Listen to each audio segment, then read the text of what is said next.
The 5-seeded New York Knicks are taking on the 4-seeded Cleveland Cavaliers.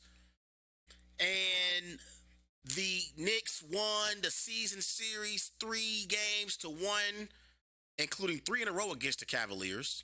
In one game, the Knicks held the Cavaliers to just 81 points. Remember, Kobe Bryant scored 81 points in a game.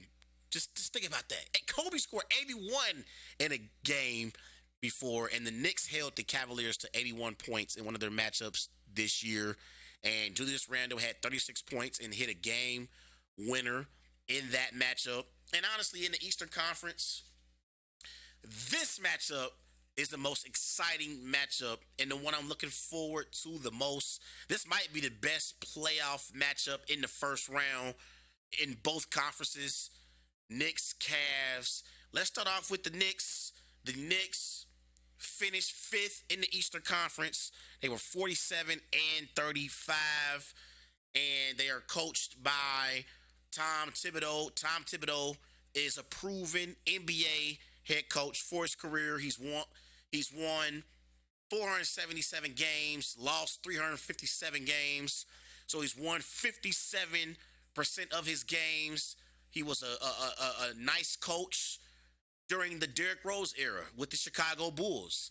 And he followed that up with the Minnesota, and they had some decent seasons while he was in Minnesota. They finished 47-35 one year, and he's been in New York since 2020, and they were 41-31 in 2020. 2021 season, they were 37-45, so they took a step back, and this year they were 47-35. When I look at the New York Knicks, obviously they are led by Julius Randle and Jalen Brunson. For the season, Julius Randle, he led the Knicks in scoring with 25 points per game on 46% shooting from the floor.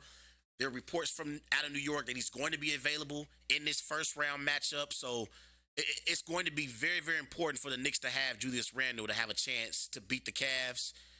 And I was so disappointed when Julius Randle got injured because I was loving the way Randle and the Knicks were playing basketball at that time. They were playing some tremendous basketball, and I was just hoping and praying that he would get back in time for the NBA playoffs, and it's looking more and more unlikely that we're going to see Julius Randle for Game 1 in this series Saturday afternoon in Cleveland. Jalen Brunson, they signed him in free agency during last year's offseason, and Jalen Brunson has lived up to expectations. He's averaged 24 points per game on 49% shooting from the floor, shooting 42% from three-point range, and I feel like Jalen Brunson has played at a very, very high level. Go and ask Mark Cuban, Jason Kidd, and Luka Doncic about the importance of having a Jalen Brunson on your basketball team. Remember last year when the Dallas Mavericks got to the Western Conference Finals? They upset the Phoenix Suns in round 2, I believe. Was that round 2? I think it was round 2 when they upset the Phoenix Suns. Remember they blew out the Suns in Game 7? That might have been round 1. I can't remember. But that might, whichever round. An important X factor for them Dallas Mavericks last year was Jalen Brunson. Jalen Brunson was balling last year for the Dallas Mavericks, and he did the exact same thing, and the exact impact that he had on the Mavericks, he's having on the New York Knicks, and he's running their offense very, very effectively. And right now, the Knicks have they're tied for second for the best offensive rating in the NBA. That's because of Jalen Brunson. So Jalen Brunson is doing a great job running the show for Tom Thibodeau as their point guard. And I believe that you can make a legitimate argument that Jalen Brunson is the best free agent signing in the NBA dating back to last year. Last year in the offseason, the Knicks had the best free agent signing in the NBA, bring in Jalen Brunson. He's done an outstanding job. And this is an opportunity for Jalen Brunson to show that he can be in that same conversation as a Donovan Mitchell, going up against Donovan Mitchell in this series. Because I think Donovan Mitchell is better than Jalen Brunson. But Jalen Brunson, if he plays well in this series, I believe that the perception of Jalen Brunson could change if the Knicks can pull off an upset and beat the Cleveland Cavaliers. Now, the Cavaliers are the favorites in this series, and for the Cavaliers, they finished the season as the fourth best team in the Eastern Conference this year, and their record this year was 51-31. So they were fourth in the East. And I remember even back in January, February, I was looking forward to this matchup because I was looking at the standings and I'm like, we might get Cavs, Knicks in the first round. And remember in the offseason, the Utah Jazz, they were shopping Donovan Mitchell. And Donovan Mitchell wanted to go to New York. Donovan Mitchell had his bags packed to go to New York, and the Knicks, they didn't want to give up R.J. Barrett. That's the reason why Donovan Mitchell today is a Cleveland Cavalier and not a New York Knick. The Knicks didn't want to give up R.J. Barrett, and I believe that was a mistake because Donovan Mitchell is a star in the NBA. You look at what Donovan Mitchell's been able to do this year. Donovan Mitchell, he is leading the Cavaliers in scoring. He's averaging 28 points per game on 48% shooting from the floor. He's shooting 39% from three-point range. And one of the things that I love about Donovan Mitchell is he's not afraid of the big moment. In clutch situations, Donovan Mitchell, he goes and gets the basketball, and I believe that's what separates stars from superstars. And Donovan Mitchell has the capability, I don't think he is one, but he has the capability and the potential of being a superstar because of his mentality. His mentality alone, to me, puts him in that star conversation. And if he can back it up with production in this year's NBA playoffs, I believe we can look at Donovan Mitchell in a different light next year going into the season. One of the issues that I had with Devin Booker and Jason Tatum, and they both are tremendous young players because they both have been to the NBA Finals, something that Donovan Mitchell has not done yet. But Donovan Mitchell hasn't had the teams that Booker and Tatum has, respectfully, right? But in the finals last year, I saw Tatum become passive. He was tentative against the Warriors. Booker against Giannis and Chris Middleton, I saw the same thing at times. He was a little inconsistent, shot very inefficient in NBA Finals 2 years ago. I don't have those questions about Donovan Mitchell. I think Donovan Mitchell is a player who's young, who has no problem with taking on the responsibility of putting the team on his back. And in late clutch situations, Donovan Mitchell goes and looks for the basketball. Remember a few years ago in the bubble, round one, the Nuggets and the Jazz went 7 games. It was Donovan Mitchell and it was Jamal Murray. And Donovan Mitchell went shot for shot with Jamal Murray in that series. Went shot for shot with him. He did not shy away from that moment at all. The Jazz lost that series in Game 7 against the Nuggets, but it wasn't Donovan Mitchell's fault. And Donovan Mitchell is the best player on this Cavs team. Now, their second best player is Darius Garland. Darius Garland for the season, he's averaged 22 points per game on 46% shooting from the floor. He's shooting 41% from the three. And I think Darius Garland is going to be key in this series because I believe that Darius Garland can create off the dribble and he can hit perimeter shots and he can be that second star for Donovan Mitchell in this series against the Knicks. And I think Darius Garland has tremendous upside. Sometimes I think as a point guard, he can get out of control at times, and sometimes he doesn't slow the game down for the Cavaliers like he's supposed to.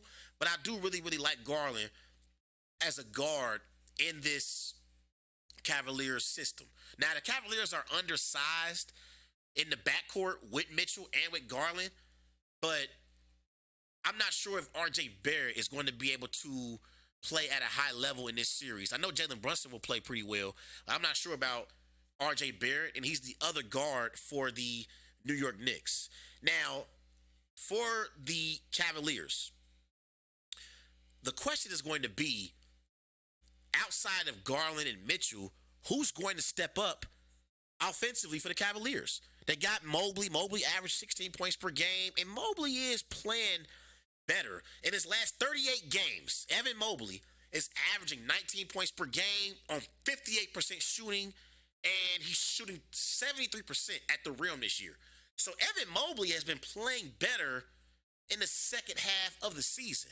And I think if Evan Mobley can play at a high level and be that third consistent scorer for the Cavaliers, I believe that the Cavaliers could beat the Knicks in this series.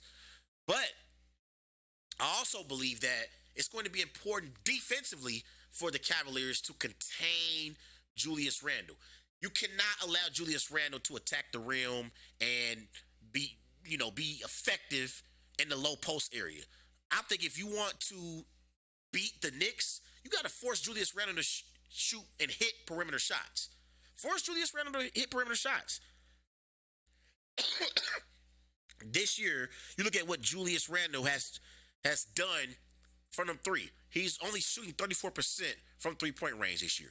So if I'm JB Bickerstaff and I'm the Cleveland Cavaliers, my main goal is going to be to not allow Julius Randle to get down in the low post and in the interior and force Julius Randle to have to hit perimeter shots to beat me. Now, defensively, the Cavaliers, they have a great rim protector in Jared Allen. Jared Allen is a great rim protector for this Cavaliers team. And this is a part of the reason why the Cavaliers are ranked first in defensive rating. They're ranked first in the NBA in defensive rating. It's because they got Jared Allen down there. And Jared Allen is a tremendous rim protector for this team overall. And so I think that for the Cavs, defensively, keep Randle out of the paint. Also, it's going to be for them, they're going to need Mobley to play at a high level to be a third consistent scorer behind Garland and behind Mitchell. Now, for the Knicks, I believe that the Knicks, they need Julius Randle at least at 80% to win this series. If Julius Randle is compromised, the Cavaliers will run away with this series, and the Knicks will be home watching the playoffs with the rest of us after about a week and a half or so. They're going to need Julius Randle to be at least at 80 to 85%. And it's reports that he's going to play in game one. So they need him at 80% at least. So health is a major factor for the Knicks in this series. Also, Josh Hart is also going to be a X factor for the New York Knicks. This year, Josh Hart, he's averaging 10 points per game on 59% shooting from the floor. He's shooting 51% from three-point range. And I think that Josh Hart could be a major factor for the Knicks and help them offensively. I think that the Knicks have more playmakers than the Cavaliers do. They got RJ Barrett. They got Quickly. They got Grimes. They got Josh Hart. I like their playmakers more than the Cavaliers' playmakers. I really do. So I think that that's one advantage that the Knicks have over the Cavaliers. I believe that they got more playmakers overall. Now, I think that the Cavaliers have the best player in this series. I think Donovan Mitchell is better than Brunson and Randle.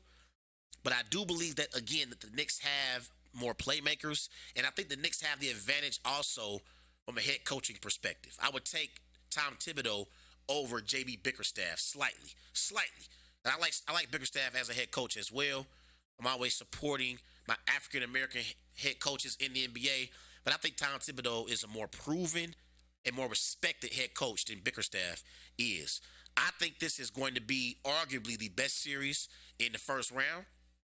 I think that whichever team wins this series, they're going to lose to the Bucks in the second round. But I believe that this will be a tremendous building opportunity for whichever team wins this series moving forward. And whichever teams win this series, they can start next year building off of this win in this first round and being able to compete with the Celtics, the Bucks, and the Sixers in the East. I said all year long that the Celtics, Bucks, and the Sixers were on another level, and then you had teams like the Knicks, like the Cavaliers, those teams in the second tier in the Eastern Conference. Whichever team wins this series, they'll get beat by the Bucks in the second round. But this will be a building opportunity for next season to creep your way into that upper echelon in the Eastern Conference. So I think this series is going to go 7 games. I've went back and forth on who I'm going to pick in this series. But I think because the Cavaliers have Donovan Mitchell, I think the Cavs are going to beat the Knicks in 7 games. I'm sorry, Knicks fans. I got to roll with the Cavaliers in 7 over the Knicks.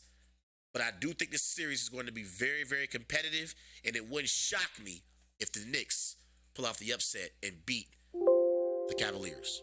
But I don't think it's really going to be, I don't even understand why. This is really a pick-up series to me. It's a pick-up series, but I got the Cavs in 7 because of Donovan Mitchell, and I think Donovan Mitchell makes some clutch plays and clutch moments in a Game 7 in Cleveland. And I think the Cavaliers outlast the Knicks in 7. But I think it's going to be a tremendous series. And one thing I'm going to say to Knicks fans real quick before I move on to the next one. If y'all win a game, don't act like y'all won the series. We know Knicks fans like to do that. They like that because they win one game, the Knicks won the whole damn series. No, pump the brakes. You got to get the 4. It's the first to 4, not the first to 1. Cavs in 7 over the Knicks. Everybody go follow Wise Guys on Twitter at WiseGuys_H. Also on Facebook, Wise Guys. And be sure to follow Wise Guys on Instagram at These Guys Know Sports. Coming at the break, I'm going to discuss the Warriors-Kings matchup in the Western Conference. I'll be right back.